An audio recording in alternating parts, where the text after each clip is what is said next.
Welcome back to The Deep Dive. I'm your host.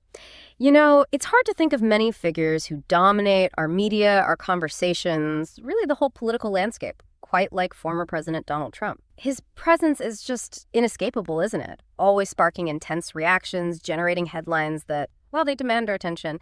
So today, we're embarking on a pretty comprehensive deep dive. We're looking into multiple facets surrounding the former president.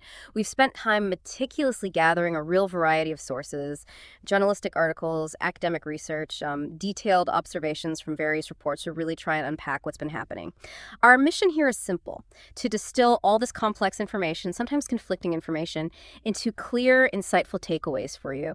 We want to provide a kind of shortcut to being well-informed about the physical, the mental, the political, and even the international implications of his actions, his public appearances.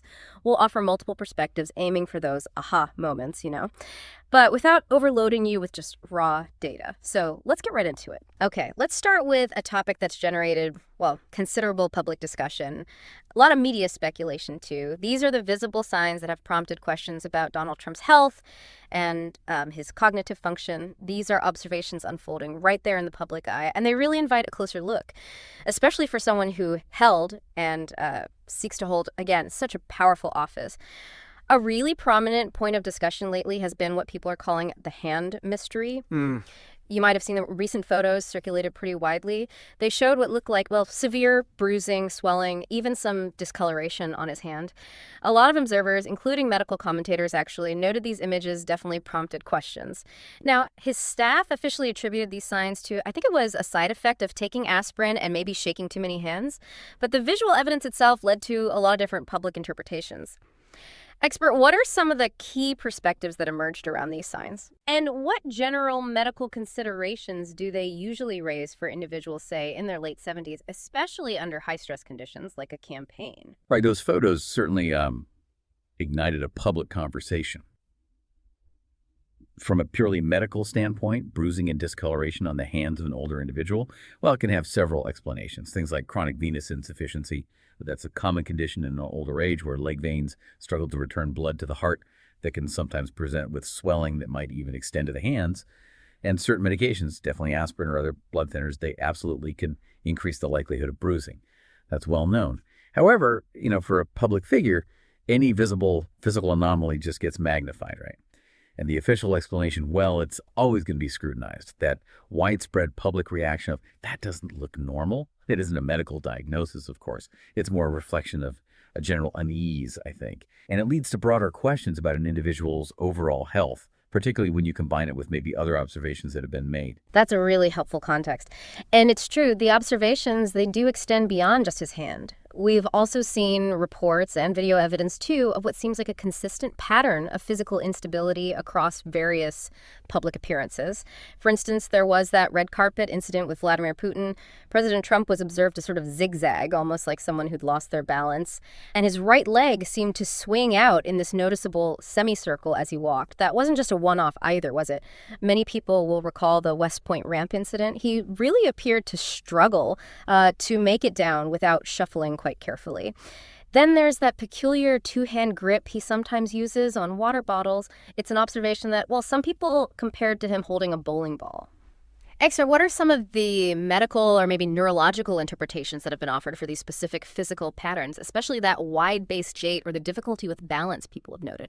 Yes, these observations, especially when you view them collectively, not just in isolation, they've prompted commentary from medical professionals, from neurologists.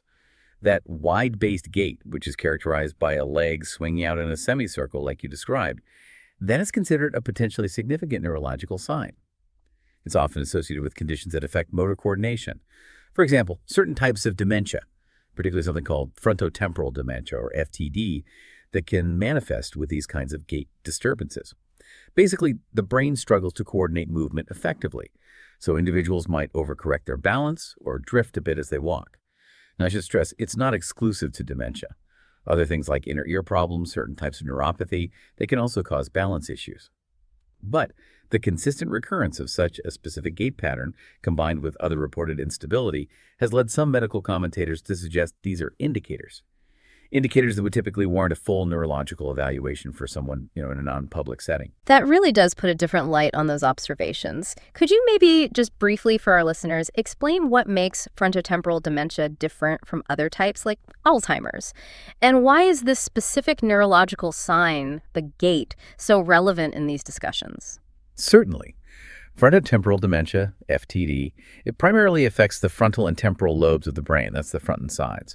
Now, unlike Alzheimer's disease, which often starts with memory loss, that's the classic sign people think of FTD, frequently shows up first with changes in personality, behavior, maybe language difficulties. This is often before significant memory impairment becomes really obvious. Symptoms can include things like problems with impulse control, changes in social conduct, maybe a loss of empathy, and also, as we've discussed, issues with motor coordination, like the gait problems. Yeah. The relevance here is that a wide-based or shuffling gait can actually be an early clinical indicator of FTD. So these observed physical patterns become particularly noteworthy for some medical analysts because they seem to align with potential neurological concerns that go beyond just typical aging. Okay, so moving beyond the physical signs, there are also these public incidents. Things like seeming confused, misidentifying leaders, or forgetting people who are right there. How do different medical or psychological experts tend to analyze a series of events like that? Are they usually just written off as isolated senior moments? Or when you see them happening repeatedly, do they point to maybe more significant cognitive patterns that need a closer look? That's a really crucial distinction to make. Individually, yes, an isolated instance of forgetting a name or momentarily losing your train of thought, that might indeed be considered a senior moment. We all have them sometimes. However, when you see a series of such events occurring, maybe in relatively quick succession, and especially in high-pressure public settings, well, that prompts a different level of analysis. Medical and cognitive experts, they typically look for patterns, consistency. The incident you mentioned with the president of Finland, where President Trump reportedly asked, "Where's President Stubb? Is Stubb here?" even though the Finnish president was sitting just a few feet away. Right, I remember that one. Or forgetting that Congressman Derek Van Orden was standing right behind him at a press event, needing to be corrected. These are examples some analysts have cited. When these kinds of public displays of disorientation or memory lapses appear to be recurring, many experts suggest they move beyond just simple gaffes. They move into the realm of potential cognitive concern, and that leads to questions about the individual's executive function, their ability to process real-time information effectively. Beyond those cognitive observations, the public conversation has also been really shaped by a series of unusual, often frankly perplexing statements and actions from the former president. Expert, what are some of the most prominent examples that have been widely reported, and how have different observers tried to make sense of them?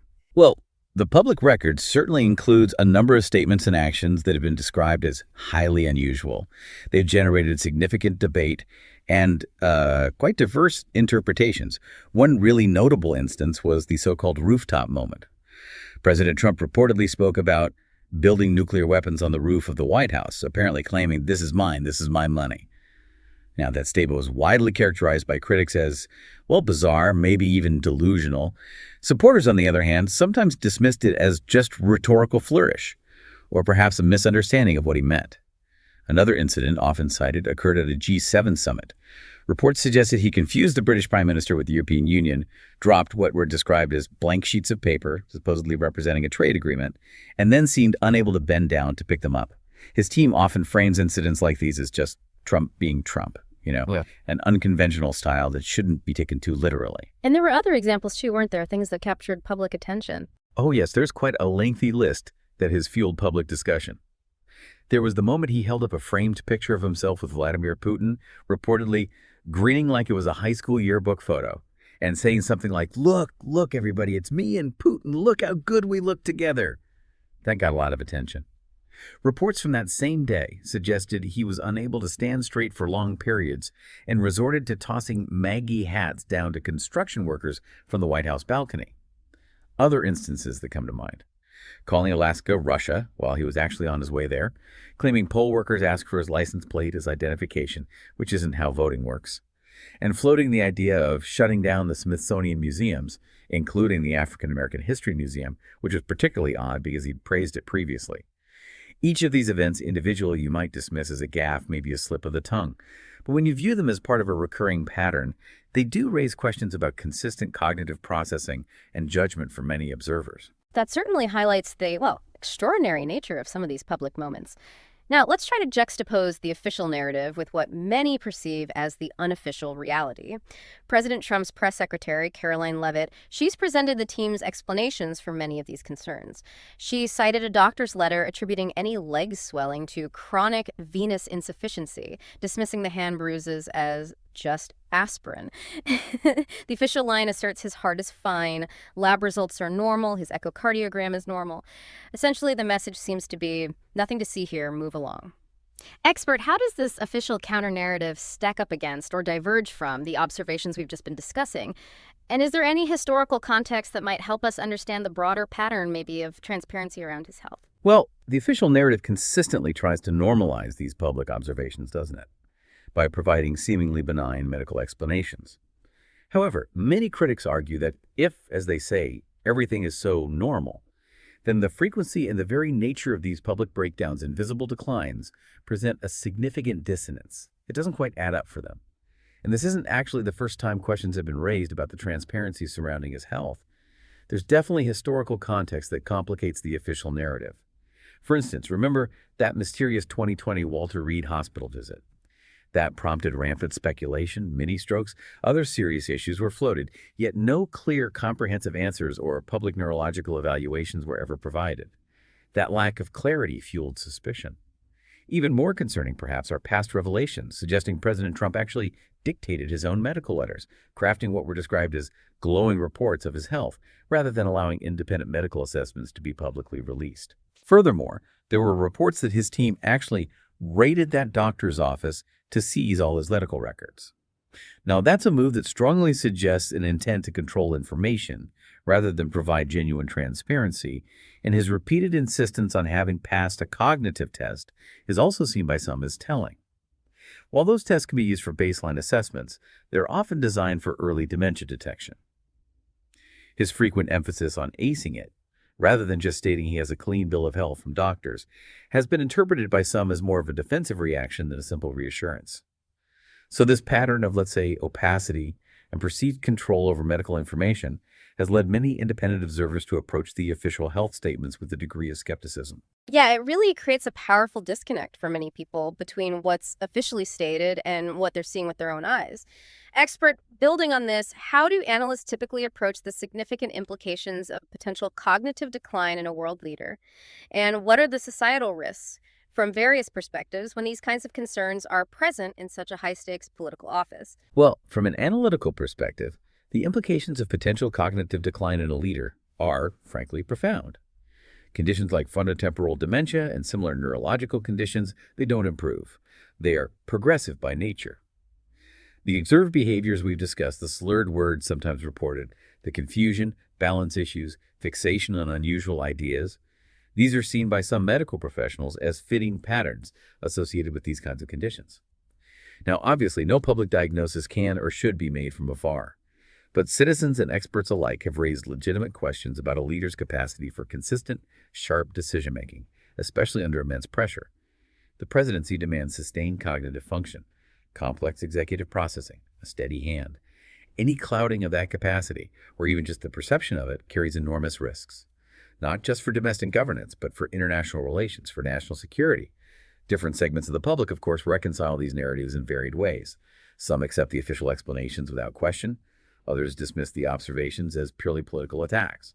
And then there's a third group that raises concerns based on the cumulative evidence and those past patterns of transparency or lack thereof. Okay, let's shift focus slightly. Beyond the physical and cognitive aspects, many experts also view these patterns through a specific psychological lens. The term used is malignant narcissism. Now, that sounds intense, and I gather it is. Can you define malignant narcissism for us? How does it differ from just everyday narcissism, and what kind of traits does it encompass? Certainly. And yes, it is an intense term, used to describe a severe condition. Everyday narcissism, while it's a personality trait, generally refers to someone who is self-absorbed, has a strong need for admiration, and often lacks empathy. We probably all know people with some narcissistic traits. Malignant narcissism, however, is considered a much more severe and frankly destructive psychological construct. It's often described as a kind of toxic cocktail, It combines intense narcissism with antisocial behavior, which involves a disregard for the rights and feelings of others, significant aggression, and sometimes even sadistic tendencies, meaning taking pleasure in others' misfortune or pain. Individuals exhibiting malignant narcissism typically possess a profound sense of grandiosity, an inflated sense of self-importance, but it's coupled with a propensity for cruelty, for paranoia, and often a kind of superficial charm that can actually mask their underlying pathology. It's a dangerous combination of traits that goes well beyond mere self-importance or vanity. That's a powerful definition. And when we consider this framework, are there historical parallels? Have leaders in the past been discussed through this lens of malignant narcissism, and what were the broader consequences in those contexts? Indeed, the concept of malignant narcissism has been implied in historical analyses to try and understand the behavior of certain authoritarian leaders throughout history. Figures like Hitler, Stalin, Mao, Pol Pot. These are names often cited in such discussions by historians and psychologists. The pattern observed in these historical contexts is often one where a leader's extreme grandiosity, coupled with paranoia and a profound lack of empathy, leads to this relentless, all-consuming obsession with absolute power. This fixation often results in a willingness to inflict immense harm, to humiliate opponents systematically, and to crush any dissent, all in order to maintain absolute control. The historical consequences, sadly, have often been devastation on a massive scale, with tens of millions dead and entire societies scarred, sometimes for generations, by their reigns. Now, it's crucial, absolutely crucial, not to draw simplistic direct equivalences between historical figures and contemporary ones. But the framework itself helps some analysts understand the potential dangers when such a personality structure is combined with unchecked political power. Understood. So, how do analysts then apply the specific concept, malignant narcissism, to some of the observed behaviors of President Trump, as identified in the various sources we're drawing from? When applying this psychological lens to President Trump's observed behavior, some analysts point to several recurring patterns that they suggest fit within this framework. These include what's often described as his obsession with humiliating opponents, not just defeating them, but debasing them. His widely noted refusal to ever admit fault, even when confronted with overwhelming contradictory evidence. Also cited is his apparent willingness to strip away health care from millions while literally celebrating it as a policy victory. Furthermore, his consistent fixation on power, not governance, is often highlighted, meaning the pursuit and the retention of power itself often appear to take precedence over the actual practical administration of government or policy outcomes for the population. These observations, when interpreted through the lens of malignant narcissism by some psychological commentators, suggest a particular pattern of behavior driven primarily by ego, a need for control, and what appears to be a disregard for the well-being or rights of others. So, expert, bringing these threads together, what are the broader implications when we consider a potential combination of cognitive decline, which we discussed earlier, and this personality structure characterized by malignant narcissism? Especially for a figure in a position of global leadership, what are the perceived risks for democratic institutions? Well, the potential combination of cognitive decline and an underlying personality structure, possibly characterized by malignant narcissism, presents what many political and psychological analysts consider a truly troubling picture. Cognitive decline alone, as we discussed, can impair judgment and decision-making. But when you potentially couple that with traits like aggression, paranoia, and an insatiable craving for absolute power, it could actually exacerbate existing destructive tendencies.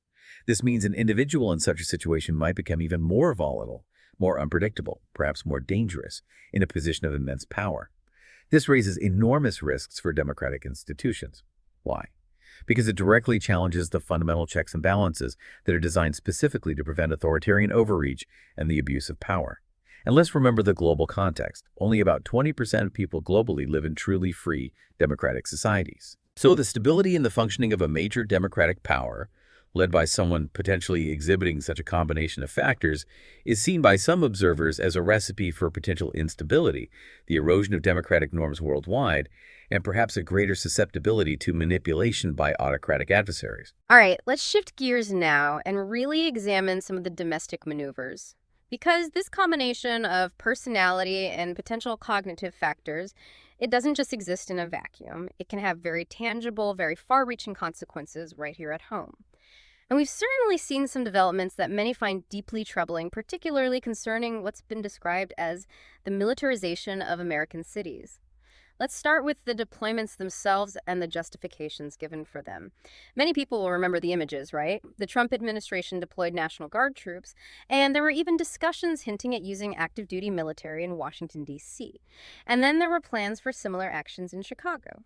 D.C. was described by some observers at the time as being turned into a militarized zone. You had Union Station being patrolled by soldiers, armored vehicles present in the city. And this was despite the fact that, according to city statistics, violent crime in the city was down by nearly 30% around the time of these deployments.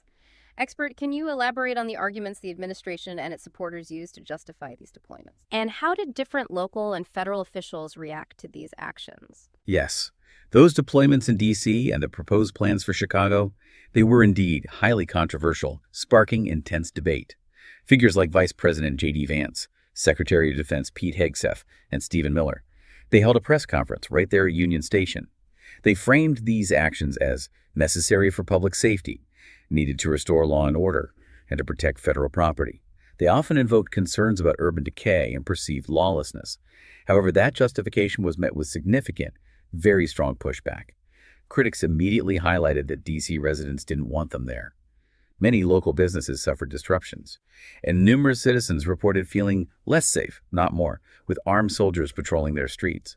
Local officials often argued forcefully that the crime statistics simply didn't support such an extreme intervention. They pointed out that militarization doesn't actually address the underlying root causes of issues like addiction or homelessness, issues which, they argued, are much better served by approaches like community policing, drug rehabilitation centers, and building affordable housing. And the resistance from state leaders like governors was particularly strong too, wasn't it? That seemed to raise constitutional alarms. Absolutely. The pushback from state governors was really unequivocal, and it highlighted some severe constitutional implications. Illinois Governor J.D. Pritzker, for instance, issued a very direct refusal to the proposed federal intervention in Chicago. He stated very clearly, Illinois never asked for help. Illinois doesn't need federal intervention. He went further, accusing the Trump administration of abusing his power to distract from the pain Americans are already feeling. End quote. He characterized the deployments as nothing more than political theater, but with tanks and rifles as his props. This really highlights a fundamental disagreement over the role of federal power versus state sovereignty, doesn't it? The idea of deploying active duty troops into a U.S. state without the governor's request, in constitutional terms, that is essentially unheard of. It challenges the basic structure of American federalism. It's a tactic that many civil liberties advocates and constitutional scholars described at the time as being straight from the authoritarian playbook 101, because it fundamentally seeks to redefine the relationship between federal power and state autonomy, potentially bypassing local control. That's a really stark assessment. And what about the language used? The administration called it a crackdown, while critics called it an occupation. How do those different framings reflect the different views on the underlying motives and the rhetoric being used? The language used is incredibly significant here, yes. The administration and its supporters typically use terms like crackdown. That implies a necessary, maybe forceful, restoration of order against criminal elements. It frames the action as legitimate law enforcement. However, critics vehemently rejected that framing. They often referred to it pointedly as an occupation. They viewed these deployments not as genuine public safety measures, especially given those declining crime rates in D.C., but as a deliberate show of force against his political enemies, specifically targeting blue states and Democratic governors. That distinction is crucial. An occupation suggests an assertion of federal power over regions perceived as dissenting or politically opposed. It creates a chilling effect on residents, potentially intimidating them. Reports from the ground indicated people reacted with things like nervous laughter or just a palpable sense of feeling less safe. This suggests the tactic might have been more about demonstrating control and projecting power than actually ensuring security for the residents. And how did the specific rhetoric used by figures like Stephen Miller and J.D. Vance contribute to this framing, particularly in relation to what critics saw as the underlying motives of these deployments? The rhetoric employed by prominent figures within the administration, people like Stephen Miller and J.D. Vance, it played a really significant role in shaping public perception, and for many observers, revealing what they believed were the underlying motives.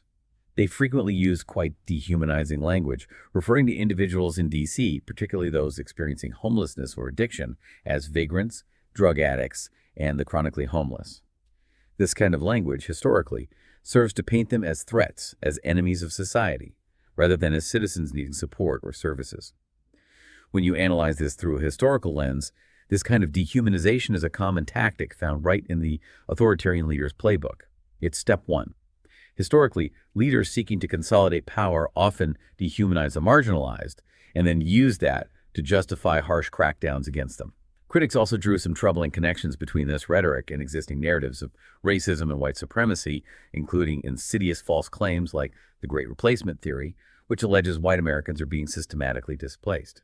So this isn't just about words. It's about setting the stage for potentially aggressive, often discriminatory, policy implementation that could lead to things like voter suppression or other infringements on civil liberties down the line. The discussions around this also highlighted what many saw as striking inconsistencies, maybe even hypocrisy, in the administration's approach. Can you elaborate on those, particularly regarding how resources were allocated and the whole law and order narrative? Yes, the issue of hypocrisy came up frequently in analyses of these deployments. Critics often contrast the allocation of resources. They noted, for instance, that President Trump spent tens of millions of taxpayer dollars on his own Gulf trips, visiting his own properties numerous times, while arguing there wasn't enough funding for critical social programs like affordable housing or mental health services in cities. Meanwhile, the very same law and order crowd who were championing these urban crackdowns were often observed to excuse or even celebrate the January 6 rioters who attacked police officers and stormed the U.S. Capitol.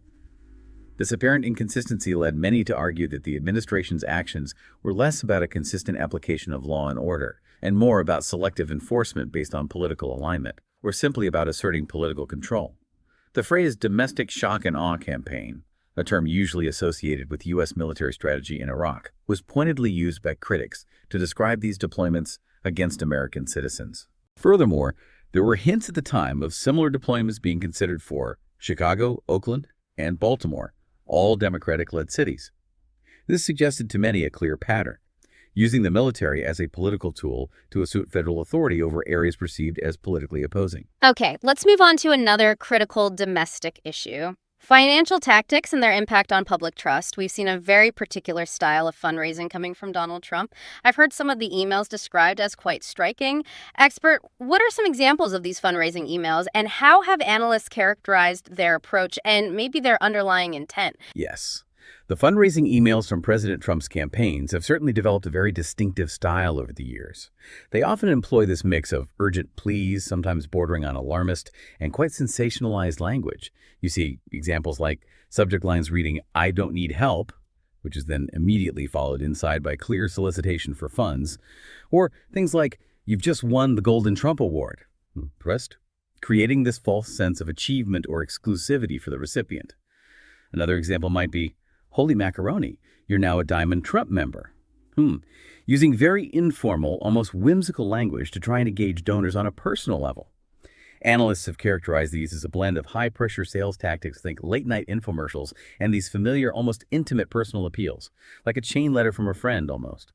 Some suggest they're designed specifically to tap into donors' emotions, feelings of loyalty, maybe a desire for recognition or belonging. And critics argue they often prey on struggling Americans for small, recurring donations. This approach stands in pretty stark contrast, as you noted earlier, to the reported millions spent on his personal activities, like those numerous golf trips, which many critics argue highlights a significant disconnect between his populist public image and his actual financial practices and priorities. And what about his broader economic claims versus the actual economic realities reported by various independent sources? There seems to be a disconnect there, too. Yes, that disconnect between claims and reality is often highlighted in economic discussions surrounding his presidency and post-presidency. For example, there was an Instagram post where President Trump claimed that his tariffs are supposedly reducing the deficit by $4 trillion. That claim was widely scrutinized by economists across the spectrum. Economic analyses, including those from nonpartisan sources like the Congressional Budget Office, generally contradicted this. They pointed out that his administration actually added nearly a quarter of our national debt in just one term, largely due to tax cuts and spending increases. And it's really crucial to clarify for listeners, tariffs are just taxes on us, the consumers. They don't magically reduce deficits by making other countries pay. Instead, the costs are typically passed down the supply chain, inevitably increasing prices on imported goods, everything from a PlayStation 5 console to everyday groceries. Meanwhile, tax policies enacted during his administration included very significant permanent tax cuts, primarily benefiting corporations and wealthy individuals. So this creates a system, critics argue, where the average consumer bears the burden of tariffs, while the wealthy enjoy sustained tax benefits. And that perception definitely erodes public trust in economic policy fairness. We also see a pattern of using what many call culture war distractions. Can you give an example and explain what their political function seems to be? Certainly, it's a common tactic observed. When pressing economic or social issues like healthcare costs, education funding, job creation are at the forefront of public concern, President Trump often introduces these culture war distractions. Tech. A typical example might be a social media post featuring a striking image, maybe a bald eagle, with a simple, provocative caption like, "Woke is dead," end quote. These kinds of posts seem designed primarily to divert public attention away from substantive policy discussions. They work to mobilize a specific segment of his base around cultural grievances or anxieties. They effectively rally supporters by creating a clear cultural enemy or issue, often related to identity politics, education, or social values that resonates emotionally. This can be more effective for mobilization, critics argue, than engaging in complex, nuanced policy debates, and it serves to distract from underlying economic or social problems that might be harder to address. Now, let's turn to a significant case study that's raised serious concerns about political corruption and conflict of interest. Senator Rick Scott. What specific financial activities and past events have drawn scrutiny around him? Senator Rick Scott's financial history, yes, it has indeed drawn significant scrutiny from ethics watchdogs and journalists. Recent reports detailed his involvement in stock trades worth more than $26 million. Now, large trades aren't inherently problematic, but many of these specific trades were found to be tied to companies that he had influence over, legislated on, through his committee assignments in the Senate. This creates a very clear perception, if not direct evidence, of conflict of interest. What made it worse was that these disclosures were made more than a year late, which further fueled concerns about transparency and adherence to ethical conduct rules. Beyond this recent issue, his past as CEO of the hospital chain Columbia HCA is particularly damning for critics. The company, under his leadership, was found to have committed the single biggest Medicare and Medicaid fraud in U.S. history up to that point. It resulted in the company paying close to $2 billion in settlements, fines, and restitution to the government. Despite presiding over this massive fraud, Scott himself wasn't personally charged, and he walked away with a golden parachute, worth somewhere between $200 and $300 million when he was forced out.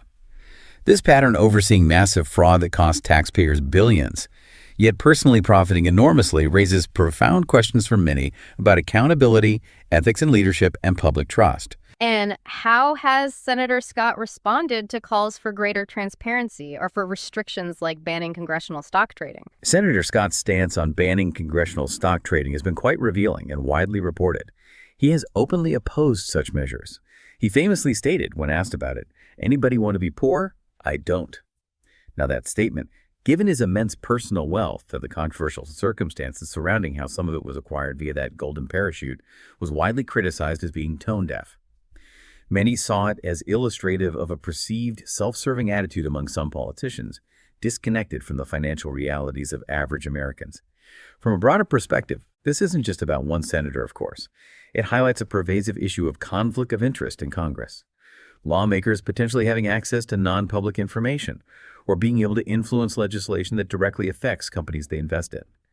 Many analysts argue this practice effectively rigs the game against ordinary investors who don't have that access or influence, and it significantly erodes trust in our entire political system. This is also why whistleblowers are so incredibly vital. Without their courage, massive frauds like the one at Columbia HCA might remain hidden indefinitely. It really demonstrates the critical role they play in upholding accountability, often at great personal risk. Okay, let's shift our focus now to another alarming domestic trend, something many observers are calling a war on science and medical progress. And this has massive implications for every single one of us, potentially. Expert, what was the recent Supreme Court decision that sparked such widespread concern, and what were the immediate legal and financial ramifications? Yes, the Supreme Court recently issued a highly controversial 5-4 decision. It indeed drew widespread alarm from the scientific and public health communities because it could effectively gut hundreds of millions of dollars in medical research funding. End quote. The complexity, even the contradictoriness of the ruling is particularly striking. There were actually two contradictory 5-4 rulings on the very same case, which is highly unusual. On one hand, the court affirmed that a lower court judge, Judge Young, was correct in finding that the Trump administration's rules, which aimed to cut funding for certain types of research, were improperly rolled out. So the process was flawed. However, a different 5-4 majority on the court simultaneously ruled that Judge Young didn't even have the jurisdiction to do anything about it in the first place.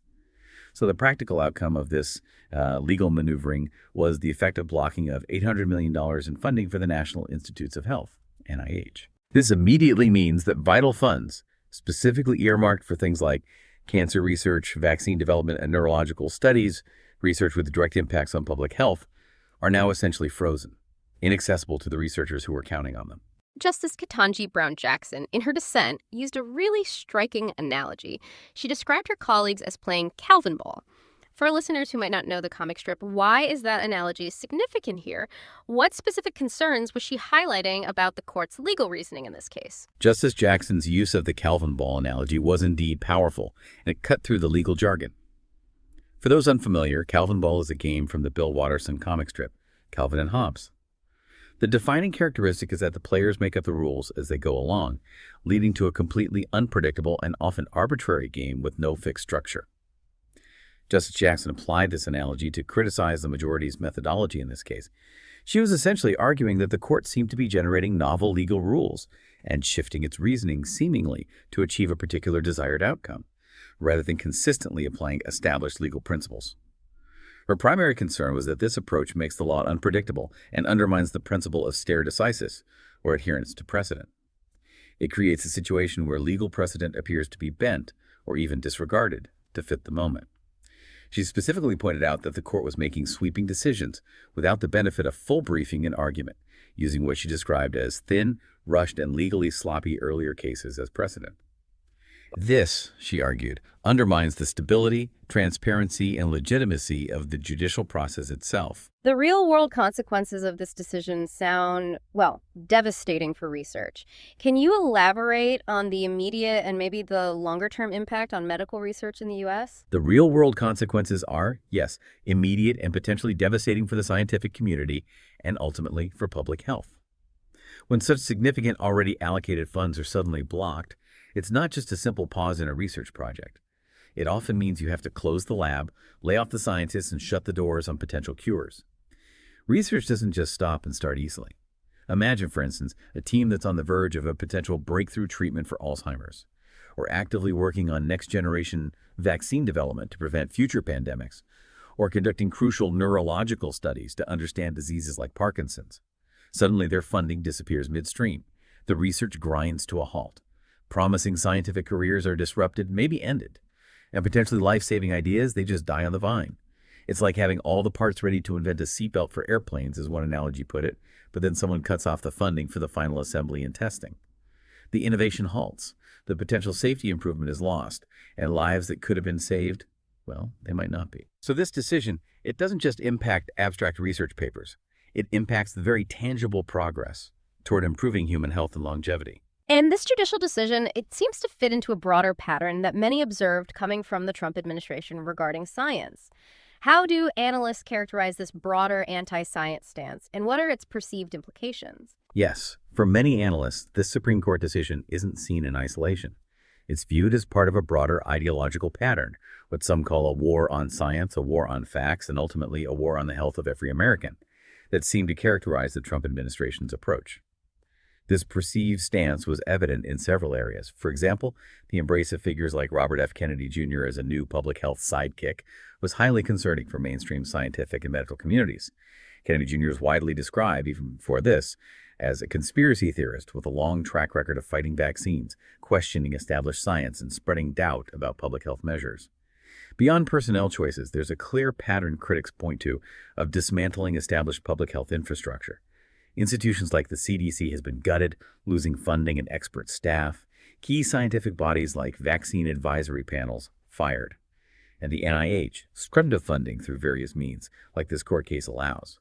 This systematic weakening of public health institutions, combined with the promotion of anti-science rhetoric, has significant long-term implications. It affects the nation's ability to respond effectively to health crises, erodes public trust in medical expertise, and hinders the advancement of critical research needed to face future challenges. Justice Jackson also specifically highlighted concerns about the shadow docket. That's a term many listeners might not be familiar with. It refers to how the Supreme Court makes certain significant decisions without full oral arguments or detailed opinions. Expert, why is the use of the shadow docket a growing concern for legal scholars? And how does it impact the transparency and the stability of judicial precedent? The shadow docket has indeed become a growing concern for many legal scholars, court watchers, and practitioners in recent years. It essentially refers to the Supreme Court's practice of issuing rulings, often very significant ones, with wide-ranging impacts on an expedited basis. These rulings come without the full adversarial process, meaning no public oral arguments, and often without comprehensive written opinions explaining the reasoning, which we typically see in regular merits stage cases. Justice Jackson, along with other critics, argues that this allows the court to make sweeping decisions, sometimes overturning long-standing practices or lower court rulings, using those thin, rushed, and legally sloppy earlier cases as precedent, as she put it. The impact on transparency is profound. Because these decisions often lack detailed reasoning, it makes it very difficult for the public, the legal community, and even lower courts to fully understand the legal basis for the court's action. It also affects the stability of judicial precedent. Rulings made quickly through the shadow docket can be less thoroughly reasoned, based on incomplete records, and therefore potentially less stable or enduring than those hammered out through the full deliberative docket process. This undermines the predictability and the perceived impartiality of the legal system over time. So, when we try to connect these different threads we've been discussing, the militarization of public safety on one hand and the dismantling of public health infrastructure on the other, what larger picture emerges? What direction do many analysts believe the country might be headed under such approaches? When you connect those two threads, yes, a rather troubling larger picture emerges for many analysts who study governance and societal health. On one hand, you have the trend towards militarizing public safety. This involves turning federal forces, potentially even the military, into a kind of domestic police force, bypassing local control. And from a critical perspective, this risks chipping away at fundamental civil liberties and altering the balance of power between federal and state governments. On the other hand, you have the dismantling public health. This involves gutting institutions like the CDC and NIH, sidelining scientific expertise, and starving critical research of necessary funds. Both of these parallel attacks, as some critics explicitly call them, seem to lead toward the same potential destination: a weaker, sicker, less safe America. This represents, in their view, a systemic undermining of core societal functions, safety and health potentially orchestrated or enabled from the highest levels of power. And many observers believe this kind of dual erosion can destabilize democratic governance itself and weaken the nation from within, making it more vulnerable both domestically and internationally. Wow. Okay. As if the domestic issues weren't enough to grapple with, let's zoom out now to the global stage. Because President Trump's influence, his actions, they've had some truly profound and, frankly, sometimes shocking repercussions internationally. We're going to start close to home, though, with a really significant shift, something that looks almost like a fracturing of U.S.-Canada relations. And sources suggest this isn't just some minor diplomatic spat. Some analysts are calling it a structural, historic shift in global economics and diplomacy. They're talking about Canada potentially saying goodbye to the United States in a strategic sense. Now, for decades, as most listeners know, Canada and the U.S. have been incredibly close, joined at the hip economically. The relationship was often described as seamless. People even use the term the 51st state effect, right? Our supply chains were deeply integrated, industries fundamentally connected, but many sources are now suggesting those days might be over. Expert, what specific actions by the Trump administration really acted as the catalyst for this apparent shift, and how were those actions perceived north of the border in Canada? Yes, that decades-long trend of deep Canadian and American economic integration was profoundly challenged, maybe even broken, during the Trump presidency. President Trump's approach, his trade wars, tariffs, and generally heavy-handed tactics, they didn't just ruffle feathers in Ottawa. According to Canadian sources, they fundamentally shattered trust. The most significant actions, the ones most often cited, were the imposition of so-called national security tariffs on key Canadian exports like aluminum, steel, and softwood lumber. Now, for Canada, being labeled a national security threat by its closest ally and neighbor, well, that was seen as profoundly insulting to Canadians. It was viewed as a betrayal of their historically strong, cooperative relationship. And Canada didn't just absorb these tariffs passively. They responded with significant retaliatory tariffs of their own on U.S. goods. This signaled a new, more assertive stance from Canada. That period really marked a clear potential end to that decades-long trend of Canadian and American economic integration, just naturally deepening over time. And it sounds like Canada isn't just reacting defensively. Prime Minister Mark Carney, the former Bank of England governor, bringing significant economic clout, is reportedly spearheading a bold new vision for Canada's place in the world. What does this vision actually entail, and what's its core message about Canada's future global role? Prime Minister Mark Carney's vision for Canada, as reported, is quite explicit and highly strategic. His message seems to be crystal clear. Essentially, we're done playing America's game, meaning being overly reliant or subordinate. We're writing our own playbook now. This signifies a very deliberate, strategic shift away from that deep-seated over-reliance on the United States. His strategy appears multifaceted. The goals are to diversify Canada's trade relationships globally, actively build new alliances with other stable democracies, strengthen key industries at home to be less dependent on imports, and maybe even consider advocating for a consumer boycott of U.S. products in certain sectors if relations worsen. They are actively rolling out a brand new industrial strategy focused on Canadian strengths and initiating major nation-building projects across key sectors like energy, critical minerals, defense, and housing. Carney's approach really underscores a belief that Canada needs to secure its own economic and strategic interests much more independently, given what they perceive as an increasingly unpredictable and unreliable neighbor to the south. That sounds like a really significant pivot. Is this vision broadly shared across the Canadian political spectrum? Or is it just Carney's view? And what concrete steps are they actually taking to build these new alliances and diversify their economy? Well, what's quite striking, according to reports, is that this vision seems to have garnered remarkably broad support right across Canada's political landscape. Leaders from across the political spectrum, including figures like British Columbia's Premier David Eby, who's on the left, and Ontario's Premier Doug Ford on the right, are reportedly all singing from the same songbook on this. They're all urging this strategic pivot away from over-reliance on the U.S. And it's not just talk. Their diplomatic tours aren't just photo ops. They're going to Europe, Asia, and even looking toward the Arctic with specific goals. They are actively fostering concrete collaborations. For instance, there's a strong focus on building ties with Germany, which is seen as desperate for reliable allies in a world where America has become unpredictable. They're also actively strengthening Arctic alliances, particularly with the new NATO members, Finland and Sweden. There's a concrete example. A Canadian shipyard recently bought a Finnish one specifically for Arctic icebreaker production, securing critical infrastructure for northern sovereignty. Furthermore, Canada is seriously rethinking its military procurement strategy. They've paused the controversial F-35 fighter jet purchase from the U.S. and are actively looking at European alternatives like Sweden's Saab Gripen. This is driven by concerns about being less safe, strategically, by tying their military capabilities too closely to Washington's potentially shifting priorities.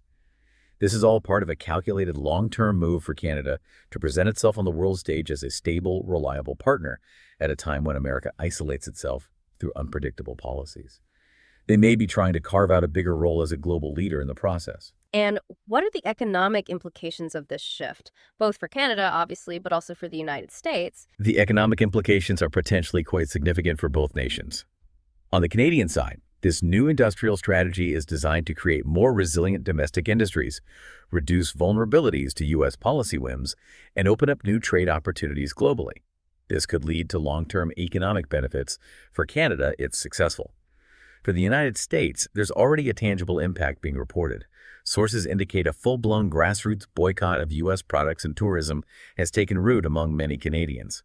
Apparently, travel from Canada to the United States is down nearly 40% compared to pre-Trump levels. That translates into billions of dollars in lost revenue for American tourist destinations like Las Vegas, Florida, Arizona. And many Canadians quoted in reports say this isn't just a temporary reaction. It's a reflection of a long-term shift in attitude and spending habits.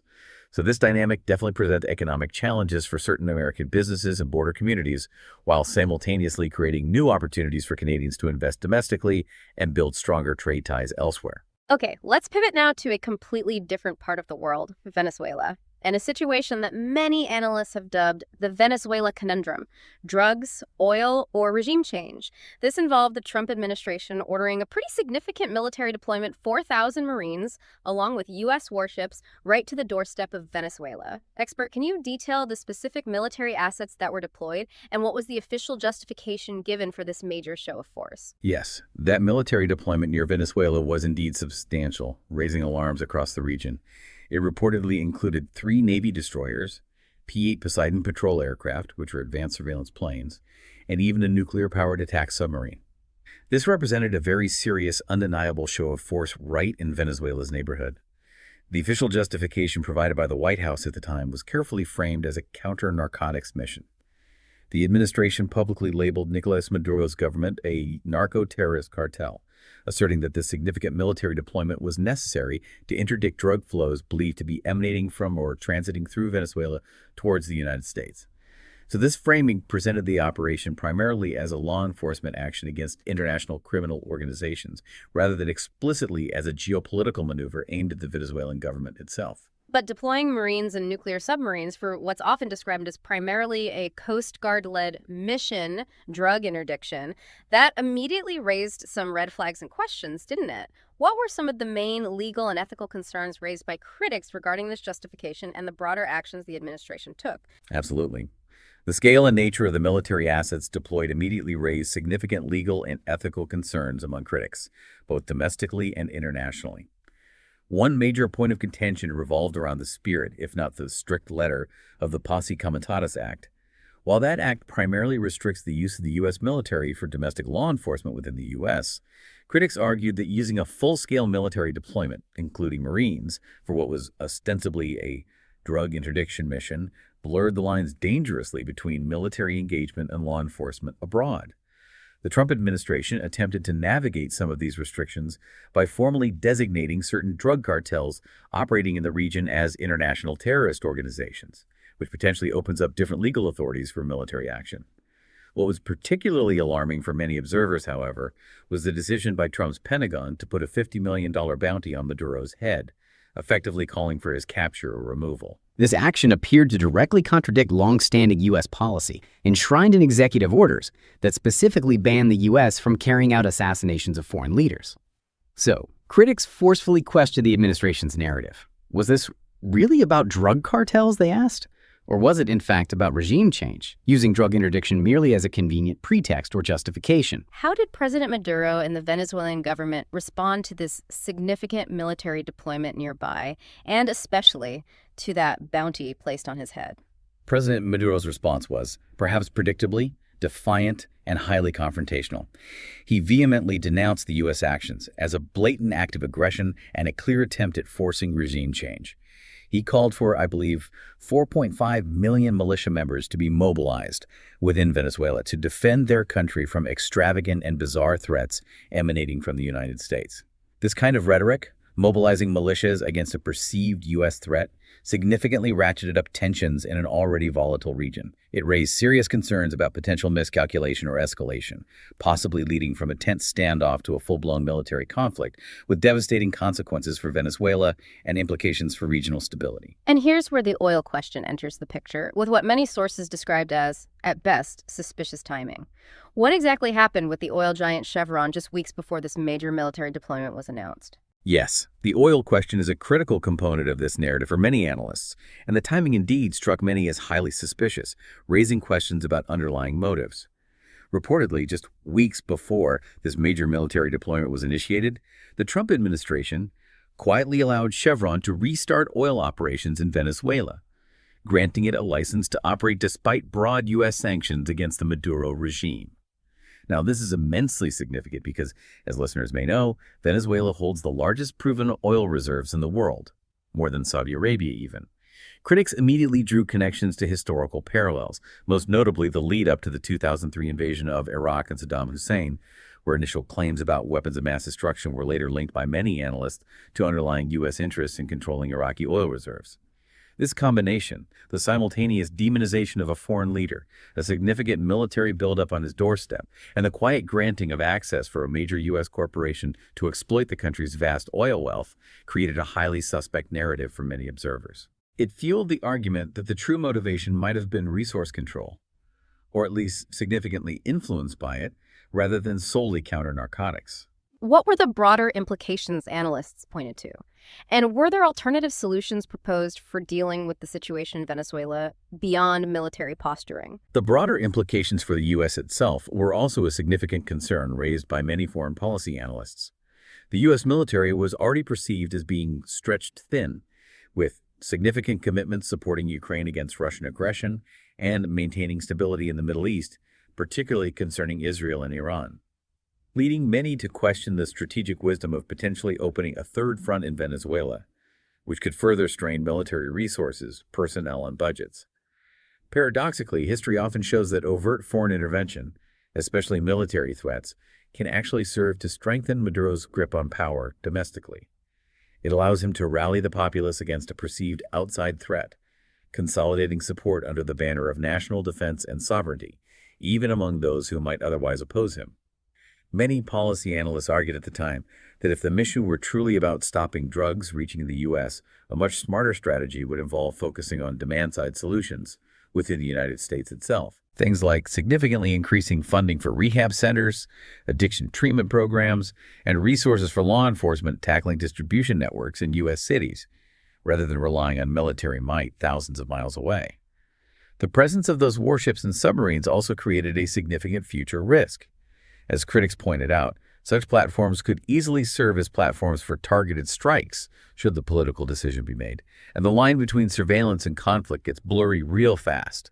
Once such a substantial military presence is established, dramatically escalating the potential for miscalculation or unintended conflict. Finally, in this global section, let's turn to a particularly consistent and, for many observers, deeply troubling dynamic: the relationship between President Trump and Russia's Vladimir Putin. This has been one of the most consistently scrutinized and often criticized relationships in recent political memory, frequently characterized by what appears to be a pattern of submission from President Trump. Expert, what specific evidence has been cited over the years to support this characterization, and what kind of psychological frameworks have sometimes been used to try and understand it? Yes, the relationship between President Trump and Vladimir Putin has indeed been a subject of intense, ongoing analysis, largely due to this perceived pattern of submission or deference from the American president towards the Russian leader. Critics frequently point to numerous instances where President Trump seemed to parrot Russian talking points, downplay documented Russian aggression, like election interference or actions in Ukraine, or flat out contradict the findings of his own U.S. intelligence agencies, often immediately after meetings or phone calls with Vladimir Putin. A particularly striking example, often cited, was the Helsinki Summit press conference, where President Trump, standing next to Putin, publicly appeared to express more trust in Putin's denial of election interference than in the unanimous conclusions of his own intelligence community. That was a truly extraordinary moment for many observers.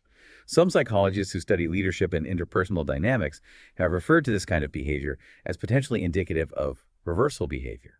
That's a term sometimes used when someone appears to suddenly abandon their own previously held stance or adopt the position of another after encountering a powerful figure whom they either admire or perhaps fear.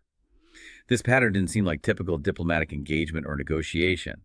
It suggested to many analysts a deeper psychological trigger that consistently seemed to influence Trump's public and private responses, specifically when dealing with Putin. And there have been quite clear public displays that seem to reinforce this narrative too, haven't there, beyond just policy shifts or statements? Absolutely. Those public displays often cemented the perception. One highly publicized incident, which we touched on earlier, was when President Trump bragged about a signed photo Putin sent him, holding it up proudly for the cameras like a middle schooler showing off their prom date, as one commentator rather pointedly put it. This kind of public display, often described as an overt show of affection or admiration rather than cautious engagement with a geopolitical rival, further solidified the perception for many of an unusually deferential, perhaps even subservient, relationship, quite distinct from how he interacted with other world leaders, especially traditional allies. And what have been the practical implications of this dynamic for global stability, according to analysts, particularly concerning regions like Iran and Ukraine, where Russian interests are heavily involved? The implications for global stability stemming from this dynamic have been seen as significant and deeply concerning by many international relations experts and U.S. allies. For instance, after a recent strike on Iran, referring to events during his presidency, President Trump reportedly purged senior military officials who disagreed with his approach towards Iran. Simultaneously, his administration quietly loosened restrictions that effectively allowed Iran to sell more oil to China and pump out more drones for Russia's war in Ukraine. Now, this complex set of actions, from some analytical perspectives, appeared to directly undermine stated U.S. strategic interests, which included isolating Iran and supporting Ukraine. Subsequently, as we know, those Russian drones rained down on Ukrainian cities, destroying infrastructure, factories, including ones owned by American companies.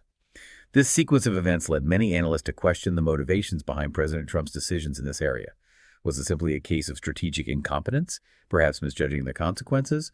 Or was it, as some critics darkly suggested, something more sinister? Perhaps a deliberate, if indirect, undermining of U.S. alliances and a strengthening of adversaries like Russia and Iran, driven by that perplexing relationship with Putin. This pattern is further exacerbated, critics argue, by the tendency towards, quote, purging and centralization of power, end quote, observed within his administration more broadly. Reports of President Trump frequently firing respected military leaders left and right, replacing them with perceived yes men, is a classic tactic historically employed by totalitarian regimes to consolidate control. Such actions systematically eliminate dissenting voices, critical expertise, and independent counsel from the decision-making process, leaving only loyalists who are unlikely to challenge the leader's authority or impulses. This erosion of internal democratic checks and balances, coupled with that troubling external dynamic with Putin, creates a situation where critical national security decisions could potentially be influenced more by personal loyalties, psychological dynamics, or even external pressures, rather than being solely guided by objective analysis of strategic U.S. interests. It certainly leads many analyses of these actions back to the fundamental question. How does this behavior align with the frequently stated goal of putting America first? It really prompts a critical examination of what that phrase actually meant in practice during his term. Okay, now, amidst this really intense, often chaotic political climate we've been describing, a distinct counter-narrative, a different approach to confronting Trumpism has begun to emerge, and it's being led, quite visibly, by California Governor Gavin Newsom. He seems to be embracing what many describe as a highly unconventional challenge, almost literally fighting fire with fire against Donald Trump. Newsom has engaged in what can only be characterized as bare-knuckle, gloves-off, no-holds-barred political theater. His strategy appears to be a very deliberate effort to mirror Trump's style, using that over-the-top language, those personal jabs, those exaggerated insults. The goal seems to be to make Trump taste his own medicine. Expert, how is this unconventional strategy being analyzed by political commentators? And perhaps more importantly, is it actually proving to be effective in generating political momentum for Newsom? Political commentators offer quite varied analyses of Governor Newsom's strategy, as you might expect.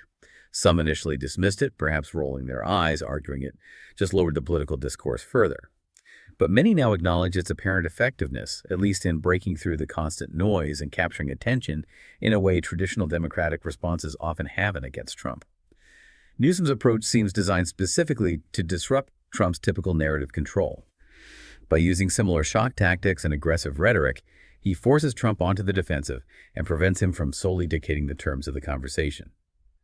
And yes, this strategy has indeed proven pretty effective in generating significant political momentum, at least according to the available data.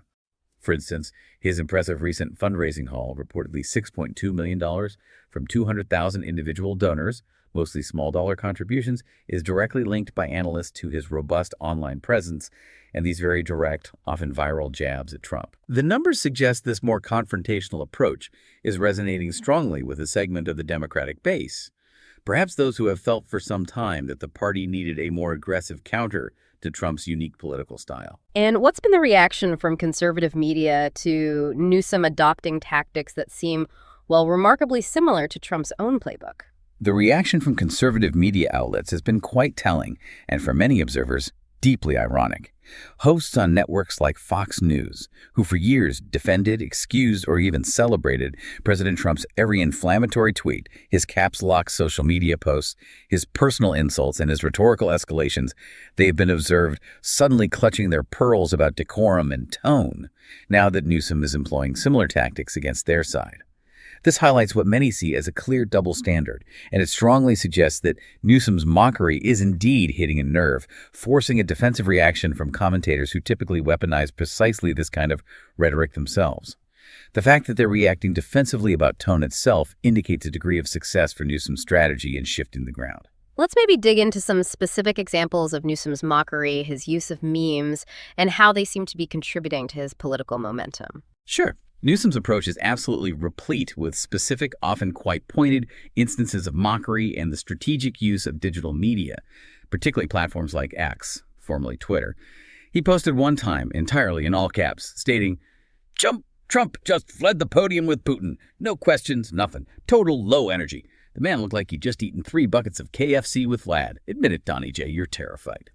Mimicking Trump's style exactly. He also mocked Trump's decisions related to Intel chip manufacturing with a doctored image depicting Chairman Trump standing in front of a Soviet flag, strategically labeling him a socialist, using Republican attack lines against Trump himself. He's even created memes that look like trading cards, parodying prominent Republican figures like South Dakota Governor Kristi Noem, presumably related to controversies surrounding her. Beyond just online engagement, he's leaned into merchandising too, selling items like a Newsom was right about everything, hat designed in the MAGA style, and even a Trump is not hot tank top. Very direct, very personal. Furthermore, his digital responses often employ those quick, dismissive one-word zingers like triggered or using snowflake emojis to counter insults from Trump or his allies. And he famously responded to some crude jokes made by Fox News host Jesse Waters about his manhood with a tweet saying, "Jesse, please stop calling me daddy. It's disturbing. Just turning the tables completely." From a psychological perspective, why might this particular form of ridicule, mirroring Trump's own tactics back at him, be so effective against President Trump specifically? Well, from a psychological standpoint, this strategy seems particularly effective because, as many observers have noted over the years, Trump hates being laughed at. He thrives on being feared, on being seen as dominant, but ridicule that cuts deeper. President Trump's entire public persona, his brand, is built on projecting strength, unwavering confidence, dominance, almost invincibility. Being subjected to mockery and ridicule, especially when it cleverly mimics his own style and rhetoric, directly undermines that carefully projected image. It can trigger a strong, often undisciplined defensive reaction. By mirroring and amplifying Trump's own tactics, Newsom forces him to react, often in ways that further expose his sensitivities, his vanities, his contradictions. It effectively shifts the power dynamic, at least in the realm of political theater, and challenges Trump's carefully cultivated public image in a way that straightforward policy critiques sometimes don't. And this strategy, combined with his governorship of a major state, appears to be rapidly elevating Newsom's status. He's being talked about much more as a rising political star nationally. What do the latest polls and political analyses tell us about his trajectory? The data we have strongly suggests a significant surge in Newsom's political standing, particularly within the Democratic Party and among potential future presidential contenders. Polling data from California, for example, indicates a massive jump in states. Democrats wanting Newsom to run for president reportedly increasing from around 35% to 75% in a relatively short period. He's even currently shown in some polls as outperforming Vice President Kamala Harris in her own home state in hypothetical matchups, which is a really notable achievement for any politician eyeing national office. National prediction markets, which track betting odds on political outcomes, now show him as a clear frontrunner for the 2028 Democratic presidential nomination, with his odds reportedly jumping significantly, maybe from around 11% up to 27% recently. Newsom has also proven quite adept at managing to own the narrative.